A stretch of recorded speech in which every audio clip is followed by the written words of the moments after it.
Temizlik, hijyen, onlara dikkat ediyorum. Elimden geldiğince yapmaya çalışıyorum. Trafiği korumaya çalışıyoruz. Ben kendi adıma korumaya çalışıyorum ama bazı insanlar korumuyorlar, artık onların bileceği bir şey. Ya bu hastalık önemli bir salgın, yani ona dikkat etmemiz gerekiyor. Ben kendim uyguluyorum, uygulamaya çalışıyorlar yani gördüğüm kadarıyla. Bu hastalıktan dolayı çok fırsatçı insanlar var. Yani onlardan ricam fırsatçılık yapmamasını rica ediyorum. Yani çünkü bunların hesabı var. Allah katında çok büyük hesapları var yani.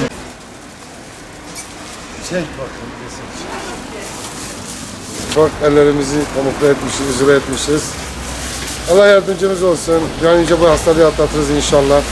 Büyüklerin tavsiyelerini dinleriz. Evden çıkmamaya gayret gösteririz. Herkese sağlıklı günler dileriz. İhtiyaç olmadığı sürece 3 gündür ben evden çıkmamışım. Mecburi çıktım. Çocukların ihtiyaçlarını gidermek zorundayız. Gün içinde de çocukların eğitimlerine katkı sağlamaya çalışıyoruz. Bu şekilde günlerimizi geçiriyoruz. Allah muvaffak etsin, bizi bu hastalıktan korusun. Önce ellerimize dikkat ediyoruz. Girerken paraya dikkat ediyoruz. Onun için eldiven takıyoruz. Gayret ediyoruz.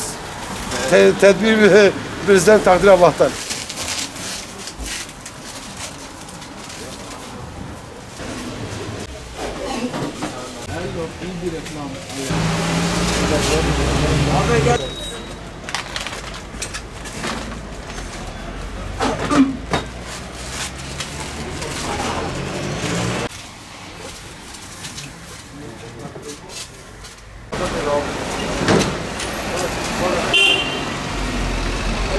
Market yetkilisiyim.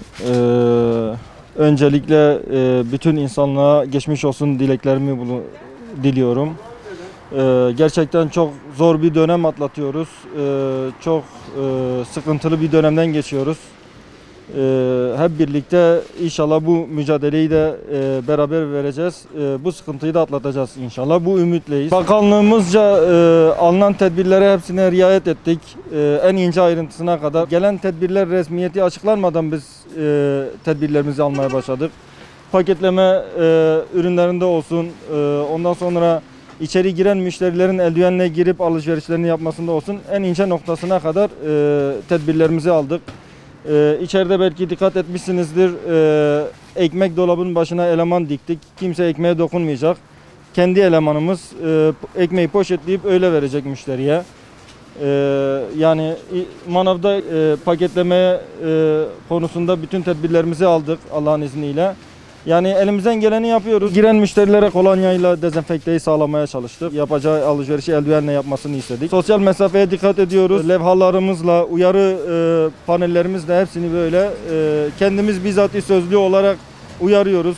Mesafeyi hani insan alışkın olduğu için çok fark edemiyor bunu. Bazen mesafeyi koruyamayabiliyor. Ama bunu biz uyarınca müşteriler de bunu olumlu tepki vererek geri çekiliyorlar. Yani hakikaten dikkat ediyorlar o konuda. Onlara da teşekkür ediyoruz bu ince davranışlarından dolayı. Yani ekseriyetle millet olarak anlayışlı bir milletiz. Yani uyarınca en azından anlayabiliyorlar bizi. Teşekkür ediyoruz bu konuda da. İş yoğunluğumuz aslında arttı. Çok bir düşüşümüz yok. Ama isteriz ki bu virüs ortadan kalksın. İşlerimiz azalacaksa da azalsın. Yani biz o kanıdayız. Bir şeyimiz yok. Yani ticari bir çıkar peşinde değiliz bu konuda. Mümkün mertebe sadece müşterilerin ihtiyaçlarını gidermek amacıyla şu anda bütün faaliyetlerimiz yani. Ekstra kazanç sağlamak için değil yani. İnşallah bu bilinçteyiz. Bu bilinçle de kalmaya devam edeceğiz inşallah. Şu anda ilk başlarda yığılma oluyordu marketlerde ama şu an için bunu söyleyemeyiz. Çünkü halkımız hakikaten dikkat ediyor artık. Sokağa çıkmamaya çalışıyor. Tedbirlerini yükseltmiş bu konuda. Çok ciddi bir yoğunluk yok şu an için. Ana ihtiyaçlarını gidermek için çıkan insanlar var.